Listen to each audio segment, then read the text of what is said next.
All right. I am so excited to be live again inside all the places. I'm in Facebook and we're actually in LinkedIn. We're over on YouTube. We're in all the places where we can go live with Social Media Pulse and the Academy. And I am thrilled to be joined today by my friend Judi Hayes. Now, Judi and I go way back.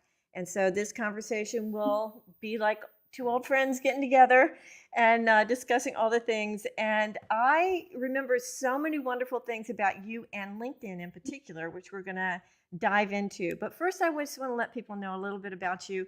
Just toot your horn a little bit and ring that bell so ever. But Judi is a Forbes contributor.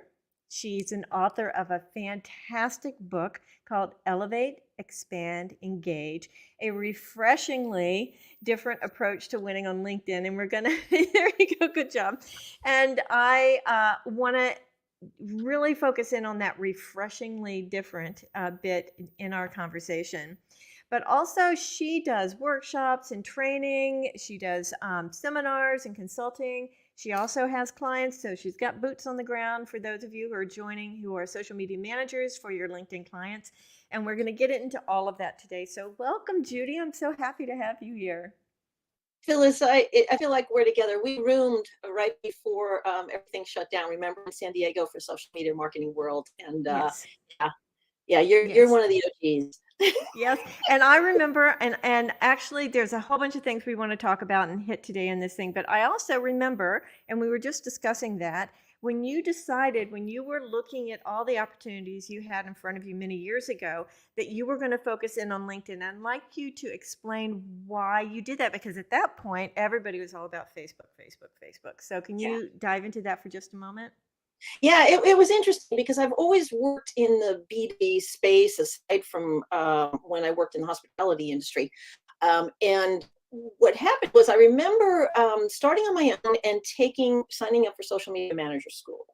And that was really pivotal because I learned about all the platforms and it came down to which one do I really embrace? Which one am I good at? And I picked LinkedIn because nobody was doing it.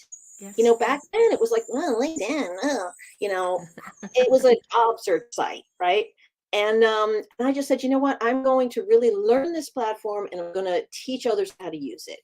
And by claiming that niche, it helped me separate myself from being a marketer, being a digital marketer, being a social media manager, to focusing on LinkedIn. Now, let's be clear. LinkedIn is a gateway drug.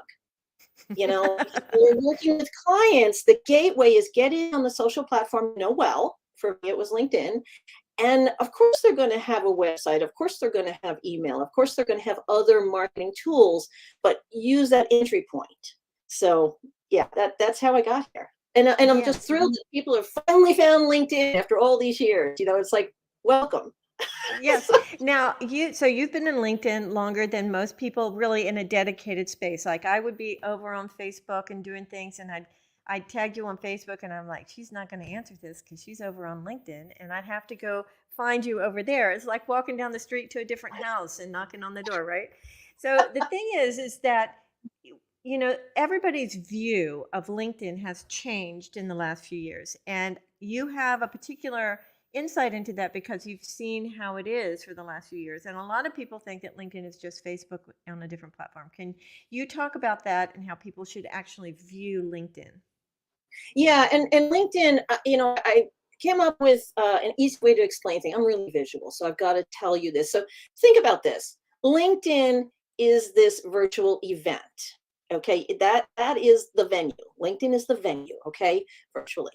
And the people that you invite to this venue, that's your network. So those are your guests. Now you could know some of them, maybe you don't. There's a lot of different people coming. Okay, so they're all coming to this event. The what you serve these people, your choice of appetizers and wines and all that other stuff, that is really the content that you give them. So here's where it's important. It has to be relevant because if your audience, let's say they're all vegans, and you're serving sliced beef, they're not interested in that. You lost them, right? Yes. So having that relevance is really important. And then the other part is the when the conversations start amongst people, that's the engagement. And that's really where the magic happens. So if you can think of LinkedIn as this sort of virtual event, because again, there's a lot of people that I know on LinkedIn that I haven't met in real life. And so, I feel like I know you through a screen, that kind of thing. That's LinkedIn.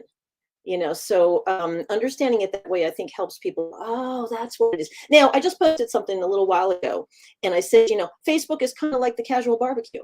It's where the family's there, your friends, you're just throwing stuff out there. Instagram is stylish, and it's inspirational, it's visual. I would say TikTok is addictive, and it's like, people are on it and they can't leave it. It's really overstimulation. Pinterest to me is a giant billboard, again, inspirational. But LinkedIn is really, it's what you would do in a professional setting. So ask yourself this: would I say this if I went to a professional event? Would I say this in front of everybody that doesn't know who I am? Some people know me, some people don't. If the answer is no, I don't think I would say that. Then that answers what you put on LinkedIn. That's a great gate to have for posting on LinkedIn. So, a lot of times we have these sort of gate on other social platforms. Is it entertaining? Is it informative? Is it emotional?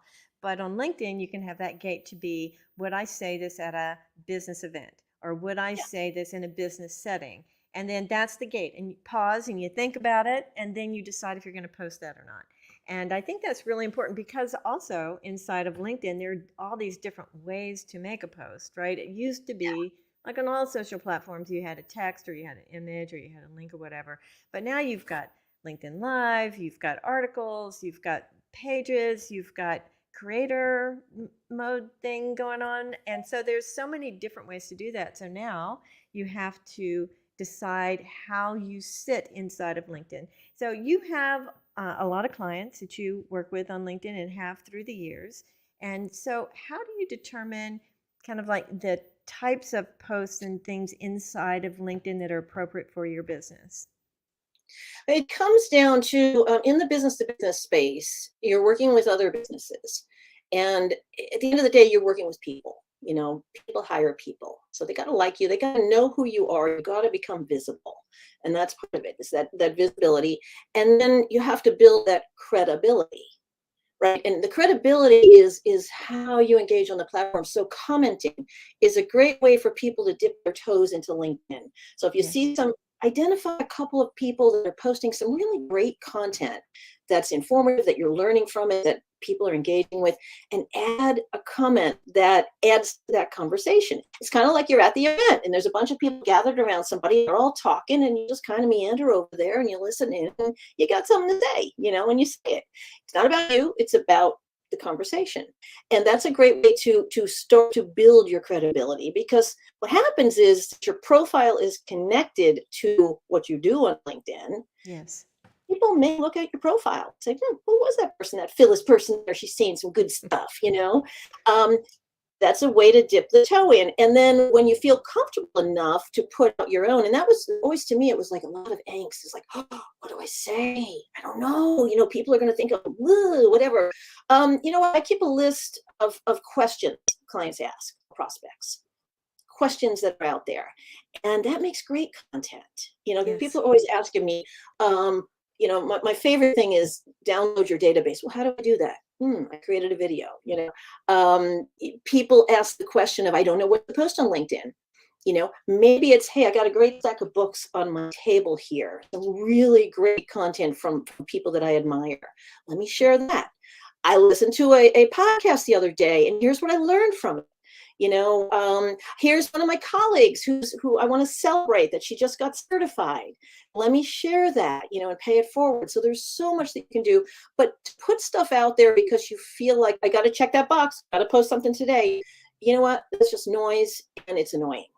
I And love this, and I think I want to stop right here and make like a bookmark, because I want everyone to see that you can set up a doc anywhere and just start putting those questions and those things that you get from your clients or out and about on that doc. And then when you go to create content, you have something to guide you right there, instead of just willy-nilly posting things all the time and not knowing if they're noise or important.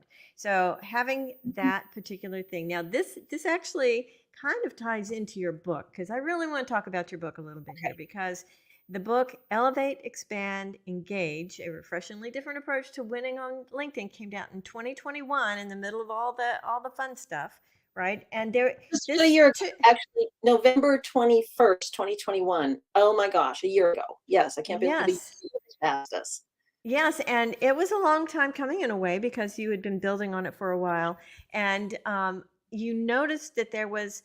And I just want to kind of set the scene for people here because of this particular conversation today, because this is about strategies for building relationships on LinkedIn. And you have an architecture set up that I think is wonderful for people to follow. And in a way, it's first Elevate, which is all about you and your brand, right? And then Mhm. it's expand, which is making and building those connections, and then engage, and that's where you're full on like making your opinions and knowledge and experience in plain view. And Yep. a lot of people get that backwards, and they just jump into LinkedIn and start with this engage bit where, and then they have to go back and fix their profile and fix their connections and all of that. So can you talk about how there's sort of this step, it's not step by step, but it is, but it's more like process by process to have those amazing relationships on LinkedIn. So can you kind of like talk about that Well, architecture? yeah, and I'll tell you, if you can visualize like a Venn diagram, right? Or, or, Hmm. or I call it the three-legged stool. The thing that you put your bun on, that is the strategy. That is the Yes. seat. Okay, you got to Yes. have, if there's no seat, what are you sitting on? So you got to start with a strategy. And I think that's where a lot of people, they just go into LinkedIn not really understanding the sort of rules of the room. And, and that's where, it doesn't work, or, it's too much work. I mean, I hear that a lot. And, it's because they don't have a strategy.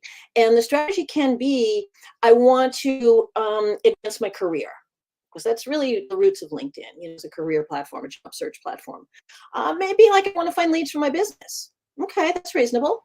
And maybe I want to get seated on some boards of some corporations. So I want to, present myself forward. So there's a lot of different reasons for LinkedIn. So the first and foremost thing you need to do is, why am I on LinkedIn? What do I want to get out of it? Because that's going to determine your network.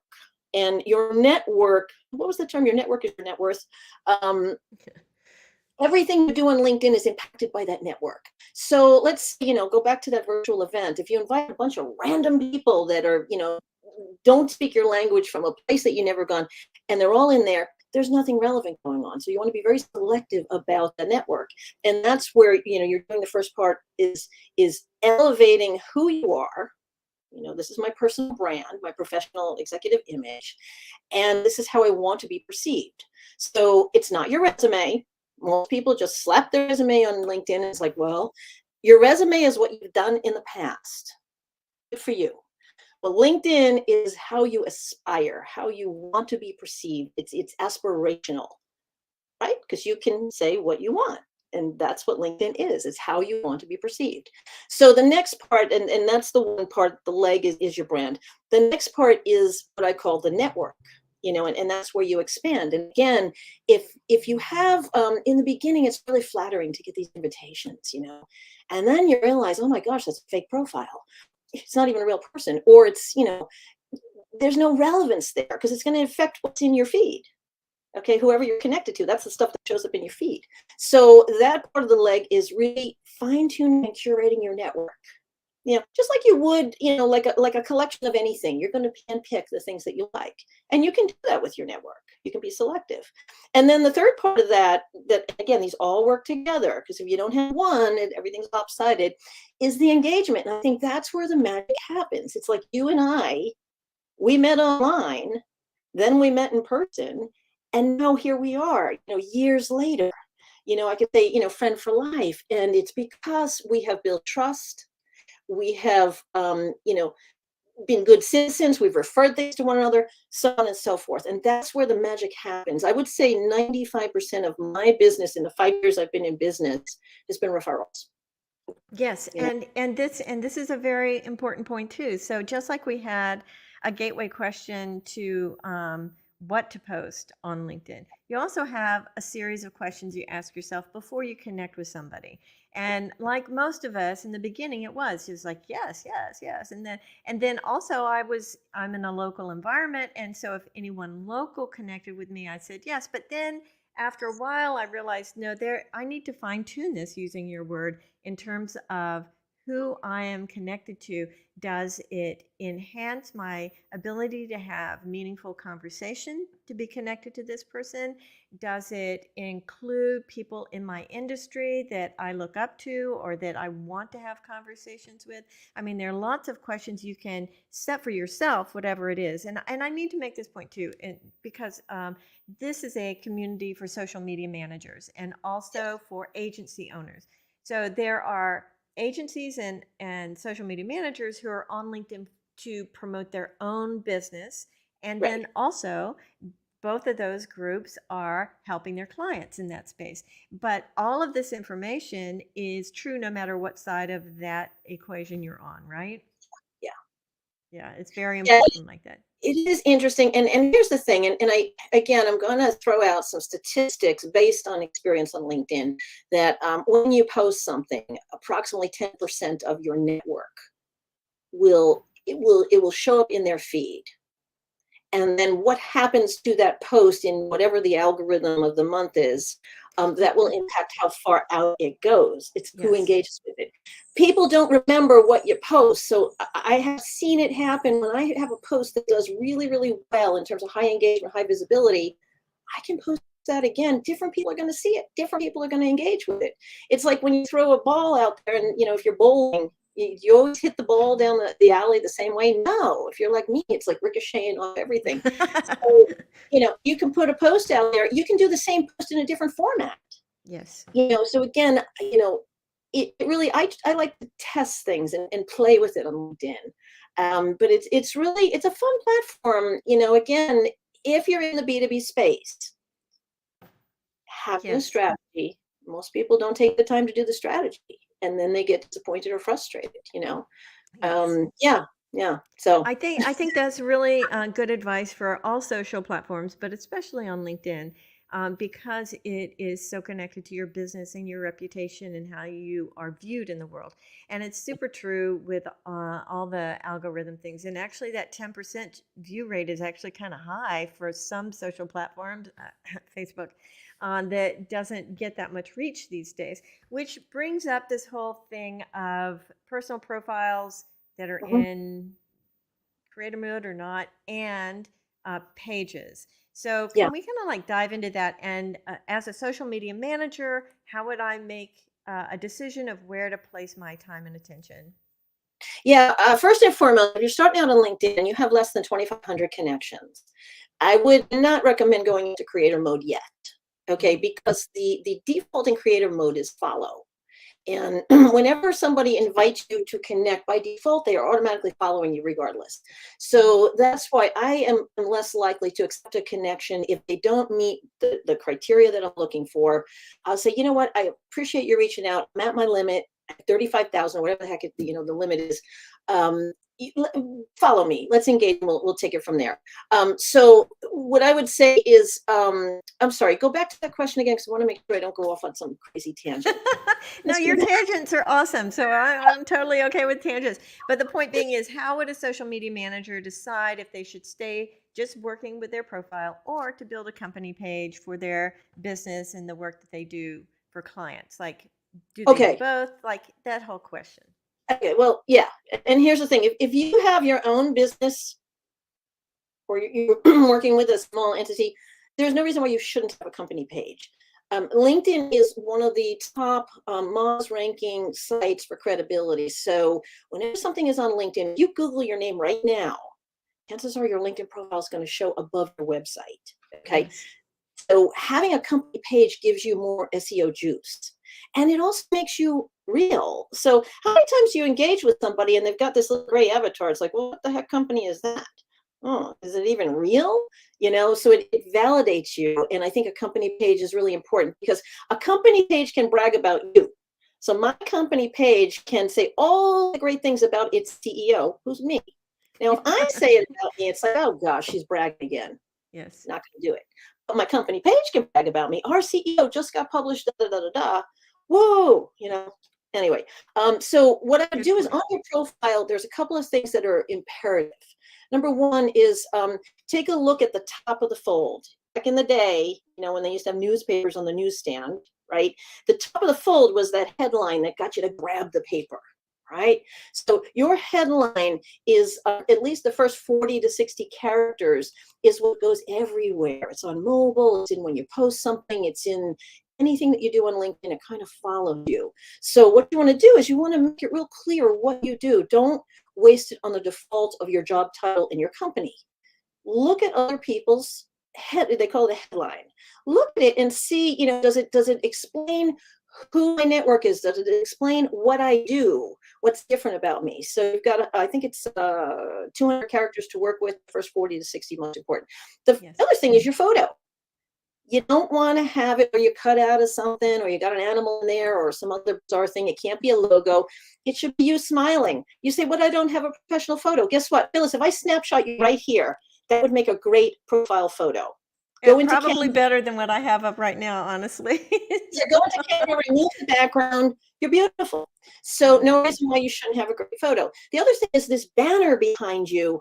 Imagine if someone gave you a billboard on the highway that, hundreds of thousands of people passed every day and you had nothing on it. That's a blank banner. Yes. Use that banner, rotate it, use it for messaging, use it to clarify what you do. And then there's something that says contact info. Make sure your website is there. Make sure your email is there. I use a Google Voice phone number for privacy. I don't have my cell, although it's gotten out Yes. in the public. Yes. I use a Google Voice, to screen calls. So make sure that top of the fold is really, really built out. Then the next part is the middle, okay, that middle section. The about section, as I said before, and I just posted an article about this, it's not about you. It's not your CV. Nobody cares about you. People they don't. It's like I know, if I know. I just love the emphasis on that, because this is like the most important thing ever, especially in terms of business, is all about the customer and what the customer needs or the customer wants, or the audience needs and what you can provide for them. It's all about service. You are in service to your audience. And so I just love that every time you say that, it's like I want to like shoot off the fireworks. Yes. well, I would say, and here's the thing, so there's been polls done on this on LinkedIn. Very few people are going to look at your about section, but if they do, give them something of value. Demonstrate what is in it for them by reading your profile and your about section. I just published in my monthly newsletter, it's the most underutilized section. And I gave examples of what you can do. I gave resources, so go ahead and look at that. But your about section is really about the reader. So Yes. it shouldn't be I, me, my. It should be you, your, our. And I want to give make sure everybody knows who's listening. We're going to post a link to that article in the comments in a little bit, maybe right after we finish the interview. Judi has a ton of articles and posts and things, and I just want to hook you up with all of that. And also to remind everyone that Inside Social Media Pulse this month is all about LinkedIn. Like, all seriously, about. it is LinkedIn soup. We have all the things in there. And so this is sort of like, starting it off with this wonderful interview. And we're going to get into these strategies, more detailed in the strategies. But as we said in the very beginning, that profile needs to be set, that foundation needs to be set. And I just want to tell the funny story about the pronunciation of your name section Yes, in there. Because yes. a lot of people still to this day don't realize that can be utilized. Can you talk about that a little bit? Yeah, like your name, and how you use it. That's a really good explanation. I think that these are like these little gems that are on LinkedIn that, make sure you do the basics, but then add to this. Because if people, I just had a client yesterday I spoke with, and his name is definitely a challenge. He said, here's what you can do with that. You have 10 seconds. It's kind of like a quick, what do you want people to know, elevator pitch. Also, you can add a cover story if you're comfortable with video. Yes. So I just updated mine because now I have shorter hair. But it's just maybe something that people don't know about you, or maybe something that you want to share. I put my tip of the month is download your database. Yes. So yeah, I think that all those little nuances, that's where you start to really embrace the profile. But at the bare bones, so many people don't have the header image. They don't have an informative headline. Their picture sucks. You know, Well, everyone can just go and look at Judy's profile as sort of something to model. Look at how she has things set up and how she has things organized, and then go and just do the work. I'm a big believer in finding a good model if you're lost at what to do. So go definitely check out her thing there. I'm going to put up a couple of comments we've had since this uh, talk started, and I just want to say a few things here. Ruth is here, and Ruth says that business event at a venue, Facebook is a background barbecue. Such a clear analogy. So thank you. Yes, I think that really makes a lot of sense. And there are lots of people from all over the world. I just want to say hi to Sean. Sean, nice to see you in here. And Forrest is in here, and I guess Forrest. Forrest knows you because there's this wonderful post in here, and Forrest says that Judi has taught me quite a lot about visibility and credibility building through her great book. Yes, and we'll definitely have your book hooked up into the We comments met and on everything. LinkedIn. We have never met on person, but Forrest is engaged on the platform. Check him out. He's awesome. That's So great. yeah, And so that's that's yeah. absolutely wonderful. And Oscar is in here watching us from LinkedIn, and he says, I definitely have to work on Ooh, commenting more on posts. And this is one of those habits, and just in my experience, I can read something and I can immediately have an opinion or an idea pop into my head. And then I have to like filter it a little bit like, is this helpful? Will this, will this, add to the conversation? Yeah. Is it more service focused, or it's like all about me? Or, there are a few questions I have to ask myself. And literally 60% of those impulses, I decide not to comment. But that makes the ones that where I do comment feel very good to me. Like I feel good about even though I'm not commenting on everything, even though I could, I have definitely made it a habit to comment on those things which I think are really important to showcase. So that's one of the things you have to let get me add to. something to that. Yes. You have to be, and you hit it right there. One thing I do is I use the save feature a lot. It's those three dots because there's something I want to add some insight. I like the conversation, but I'm just not in the place where I could do it right now. Use the save feature. But the second thing is when you comment, a notification goes out to your entire network in their notifications that so and so just commented on this post. And if you say something that is whatever, um, everybody sees it. So it's like going out in the town square and running out naked.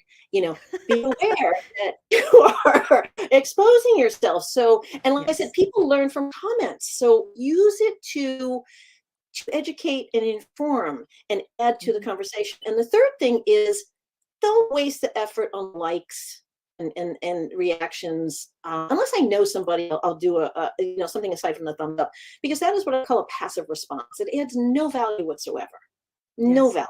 You know, Yes. and so if you're going to add value, add to the conversation itself.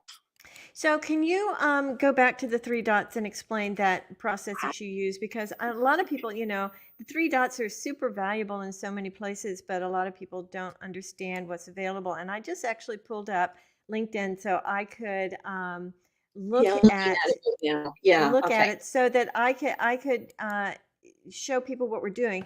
There's actually this wonderful thing you can save for later. And is that the thing that I you love do? that.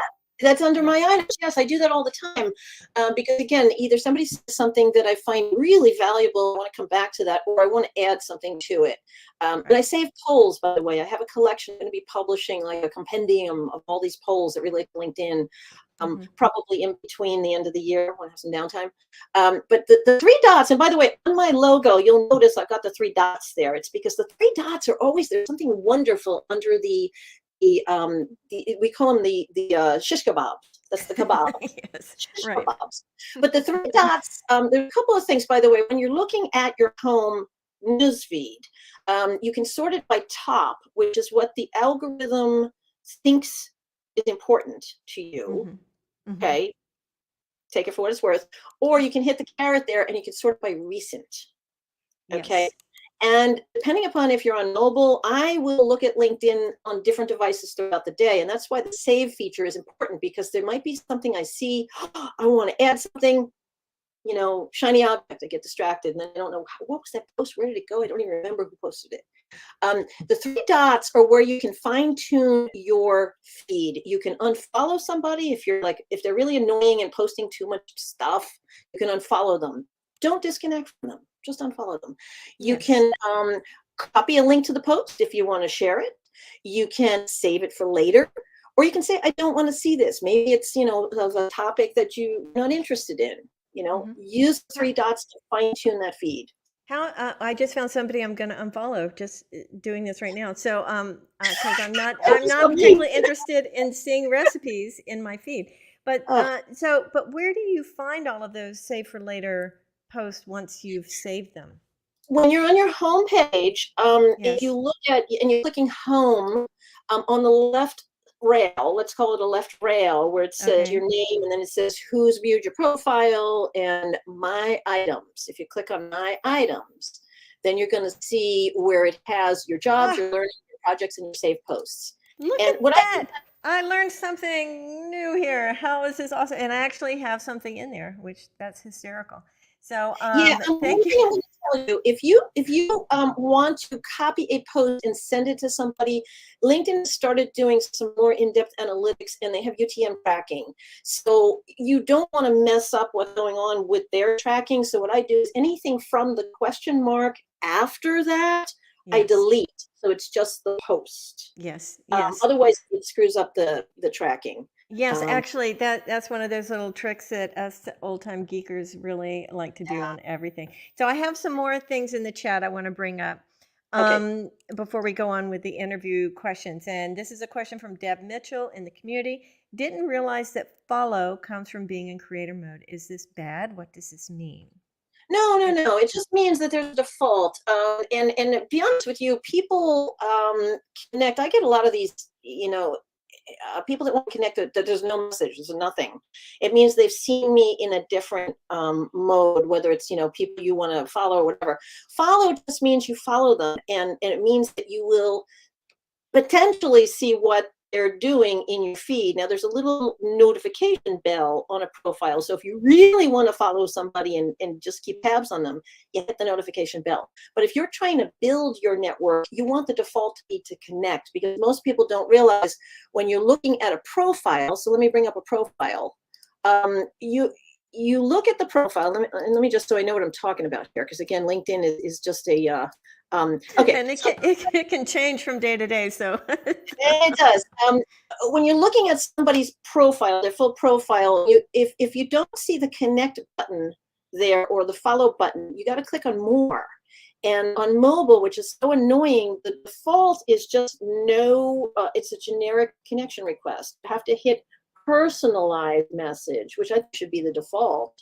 And okay. again, what I do is if somebody, I just have no more patience for generic invites. So what I'll do is just to try to be a good citizen is I will respond back and say, thanks so much. I'm glad you found my profile. How can I be of help to you? Now, if people are using automation, which a lot of times they are, you never hear from them again because they're using Yes. automation, or they'll go Yes. right into selling you something. Right. So that's why it's much better when you're trying to connect with somebody. If you don't have over 2,500 connections, which is a good amount of connections, don't go to creator mode yet. Okay. Now, if you want to publish a newsletter, you have to be in creator mode to do that. Yes. I'm also tracking that. I'm going to be publishing that later this week. It's probably about 40 some odd percent of people have launched newsletters and have never followed through on them. So Yes. don't start something unless you have a strategy and a plan to execute it. And I So do want to make mention that Social Media Pulse does have a LinkedIn newsletter, and so make sure you go to this, and we'll put all of that inside it's the a great comments one. too. It Yes, really thank is you. great. It's a really really good one. So I have another one that I want to clarify again because this is a really important question straight out of the box, and this is from Oscar. If I'm just building my personal profile and don't have a company, I don't think I need a company page, right? Well, I think First of all, if people are going to spend money with you, and you have to have an active employer, otherwise you're unemployed, and you don't have a company page, you have the gray avatar, it's kind of like, oh, is this person even real? What Mhm. is their company? It takes less than 5 minutes to create a company page. You can use Canva to create your little icon. I've worked with some career changers, and when they were in between, to keep integrity and authenticity, they didn't want to say they were with their previous employer. So we would create a company page with some kind of icon and say that they are a consultant or something like that.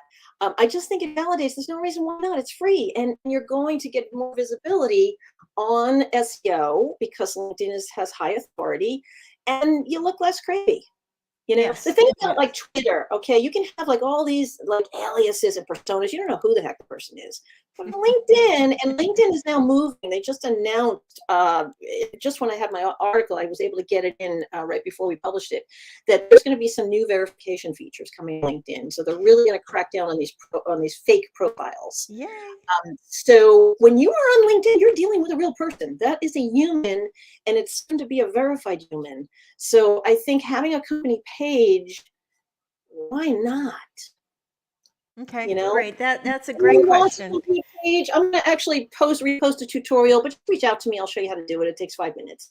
That's Easy. awesome. So now I want to go into the sort of the engage part of the equation, and this is where really a lot of times the most important things are created or produced or presented in here.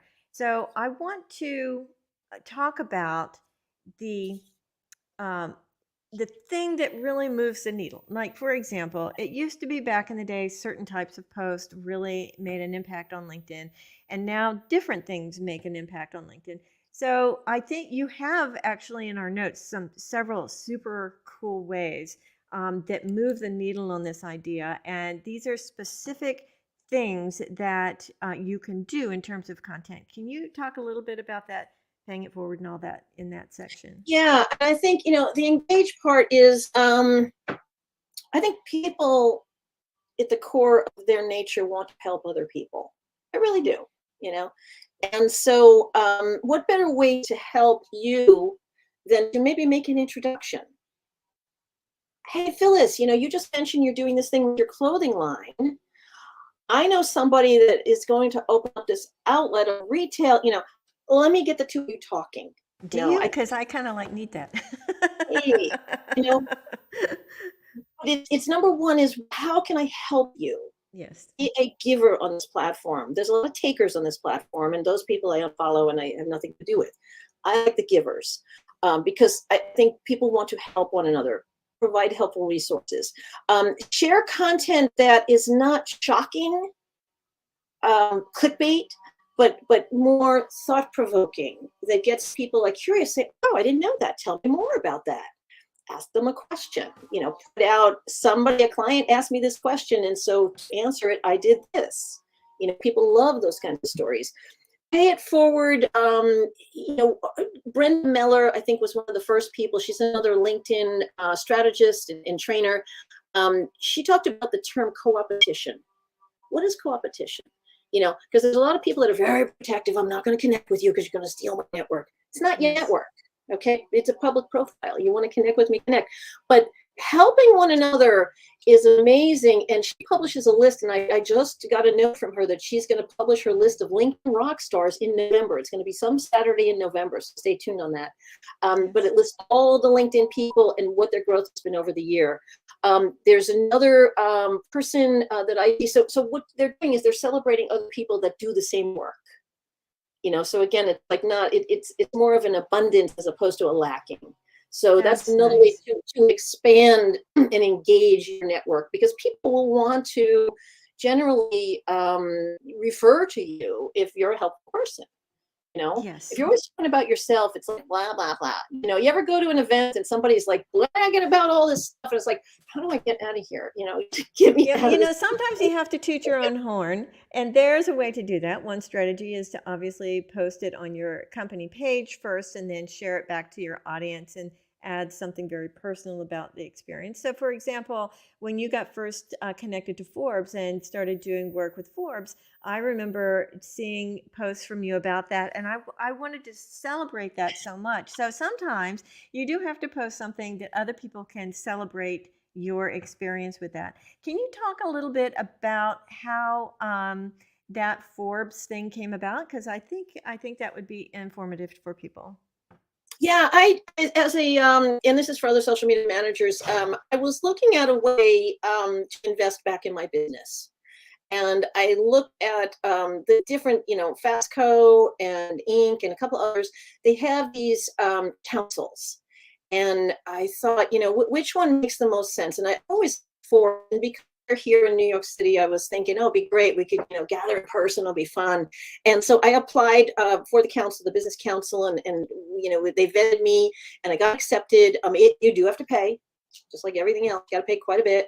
But it has proved to be a really, really valuable network. I've made really good connections. I've gotten some business from it. I've been able to publish. You can publish once a month. So far this year, I've published 4 times, and it's just been, and this will be my 3rd or 4th year in it. It's an investment in my business. And so I would say only apply if you are committed to publish and participate. I am going to be talking with them about a new initiative, and I'll announce it probably in a couple of weeks once we solidify everything, but it'll be about LinkedIn, and it'll be a Forbes initiative. So yeah, I think that you have to invest in your business. But one thing I want to add to what you said earlier is in terms of bragging about yourself, one way that you can build credibility is through your recommendation section. And what I make a strategy habit is when I have worked with a client, when I have received a acknowledgement about something, somebody likes something, I will ask them, would you mind, could we put this in my LinkedIn recommendation section? Yes. Sometimes I'll copy and paste what they said, and they'll be like, sure, no problem. Now, I will tell you a story. I wanted to apply to be a speaker at Inbound. And, it was about LinkedIn, but this was a couple of years before, people still weren't in love with LinkedIn back then. And I didn't really know anybody there. And so I reached out to somebody that I had met at a HubSpot user group. HubSpot runs the Inbound conference, and happened to be employee number 9, Dan Tyre. And I reached out to Dan because I knew him from Austin. And I said, hey, Dan, we haven't worked together, but you see me on the platform. You see how I show up. And I was wondering if you wouldn't mind writing a couple of words about your observation. And he said, absolutely. And he put a really wonderful testimonial just like that on my profile. And then I used that as I applied to Inbound. So I didn't get accepted, but that's okay. I got a recommendation from Dan. Yes, So, that's awesome. which also leads to another point is I lived in Austin, Texas for a long time. And so my network there was very much connected because I worked for the Chamber of Commerce in Austin. And so I had a lot of businesses that were Austin based. So when I moved to New York, did I disconnect from those people? No. Guess what? Several of them, unbeknownst to my surprise, have moved to New York City. Yes. So, or Brooklyn, whatever. So I have found that, when you connect with people, you can unfollow, but don't disconnect with people. Yes. Unless there is a really good reason, just keep the connection, because everything that you do, you are tied to your 1st, 2nd, 3rd degree. So, I may not want to connect with you anymore, Phyllis, right? But you're connected to Andrea. Yes. And I want to stay connected to Andrea. But then if I disconnect to you, then she might not be connected to me. So anyway. Yes.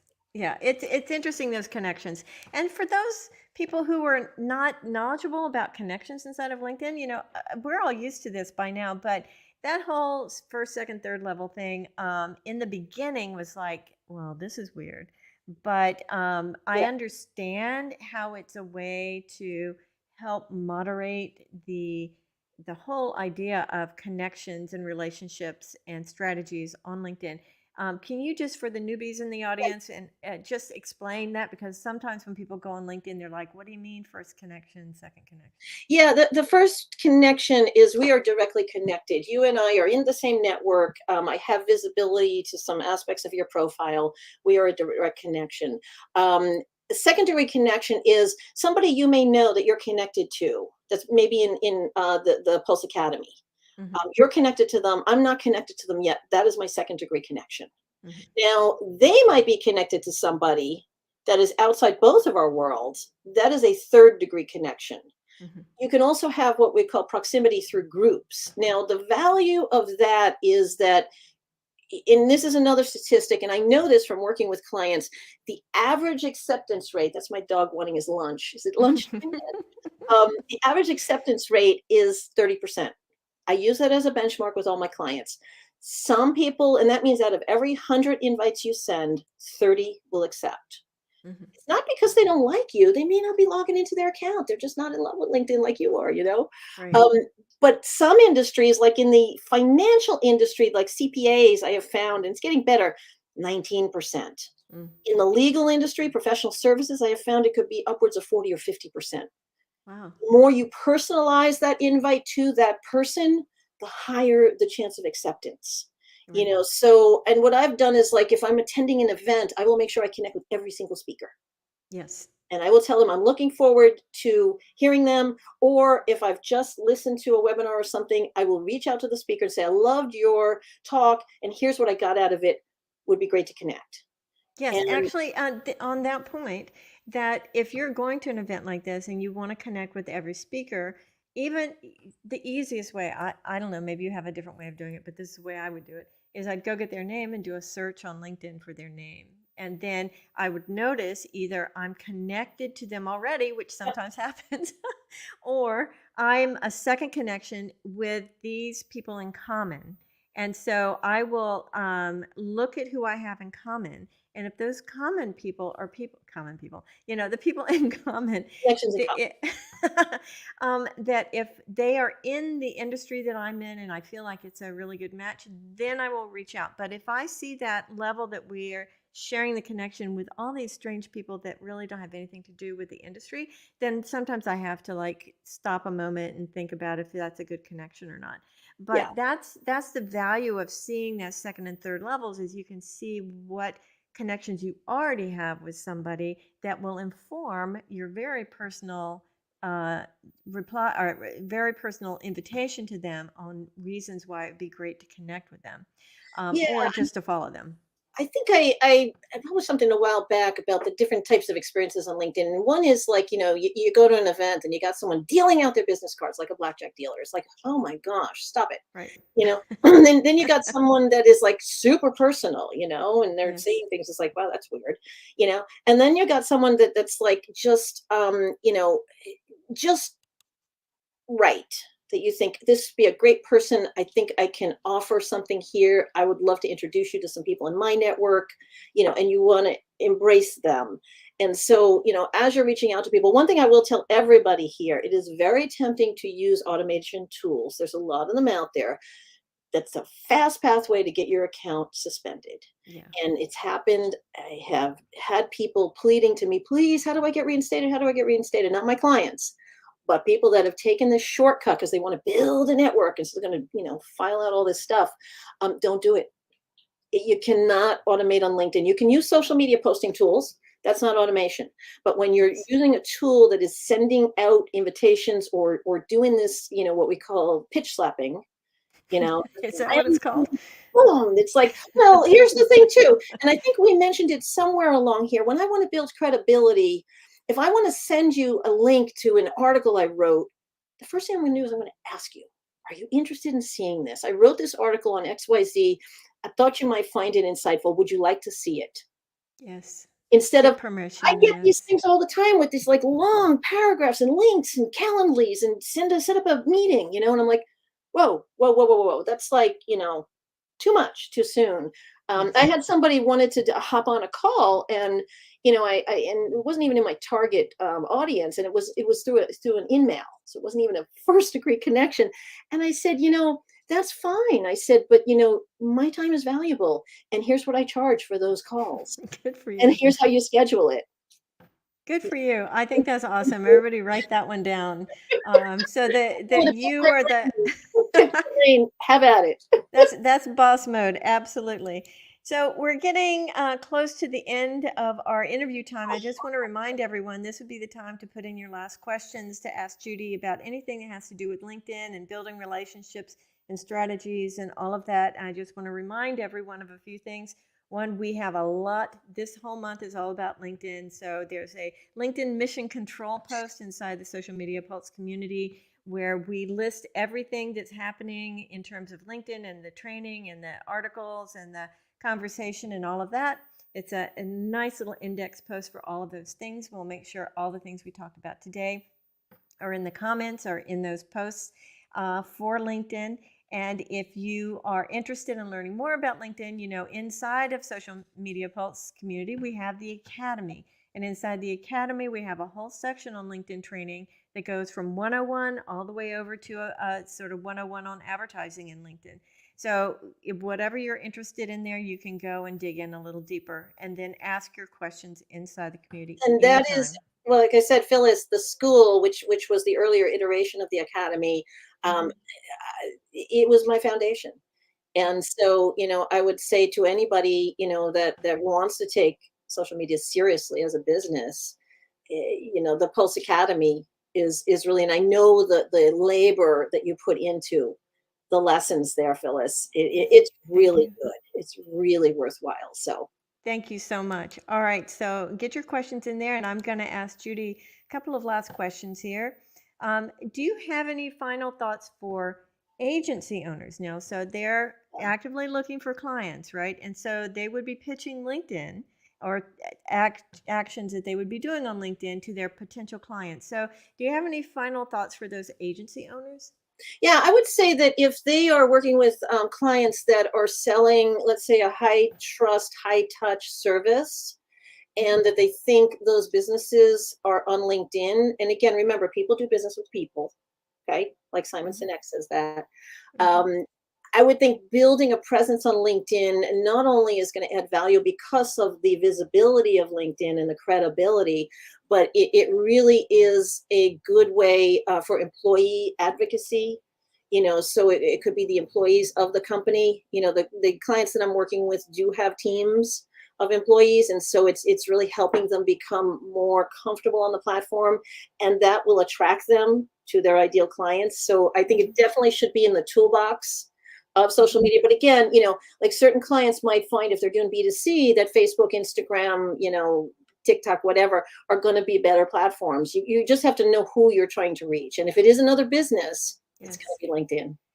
That's great. I just want to I want you to, like, after this is over, come back to this mark at about an hour, no, 52 minutes into the program and re-listen to that, because if your audience is really not on LinkedIn, then yes, you can have a presence there, but if you're tracking ROI or conversions or anything from a social platform, you're going to find, if you're a B2C or human to human or whatever, that you might find your higher ROIs on other platforms. But if it's business to business, then you have no better place than LinkedIn to I'll really give go. you an example. There's somebody that was asking me about LinkedIn, and she provides services for like elder care. And she says, I'm working with the sandwich generation, the person that's caring for a child and caring for an elder. Mhm. And will I find them on LinkedIn? And I said, well, most likely they're going to be, let's say, in some kind of corporate position. So if you look at, seniority, years of experience, that you may be able to find them that way, and you may be able to provide resources, instead of do not go to LinkedIn to try to sell people. Don't waste your time, because nobody wants to be sold. People love to buy, but nobody wants to be sold. And so I would say that people that are going on LinkedIn just to do that, you're not going to have success. Yes. It's like throwing spaghetti out there. What sticks? And you're going to get, it's like cold calling. Cold calling Yes. never works. It never brings valuable leads. You want to build relationships. And the goal on LinkedIn should be to take the relationship offline, like a conversation like this, like a meeting in person, like, some sort of real life experience, because that's where the magic happens. I'm positive Ruth is going to grab that one and use it in, because that was beautiful. And thank you so much for all of that, Judi. There are some more questions in the chat, and I'm going to bring them up in just a minute. But I Okay. just want to before we get into that, thank you so much for this, Judi. It really, obviously, you are a master in this field, and I really appreciate your expertise and appreciate all the time and effort you've put into Oh, LinkedIn thank through the you. years. Thank And you. the book is wonderful, and I hope that it provides a lot of leverage for you in your building your expertise and your notoriety online, because you Thank deserve you. it. Thank So I have one more question. Vicky just tuned in, and yes, it's being recorded. You'll be able to see it right here, wherever you are. As soon as it's done, the recording will be there for you. We use StreamYard, and we love our StreamYard tool for things like this. And please tell me it's being recorded. Yes, I do have a question. I caught your comments about asking someone before sending them an article you wrote. Can you send messages on LinkedIn without having an upgraded version? So she's talking Yes. about, so you explain what she means by upgraded version and Yeah, sending there's messages. premium, there's free versions. You can do a lot on LinkedIn with a free version. There's something called InMail. And when you have a premium account or Sales Navigator, which is what I have, you get InMail credits. I will tell you this, LinkedIn has just done something with their inbox like Outlook where it's focused and other.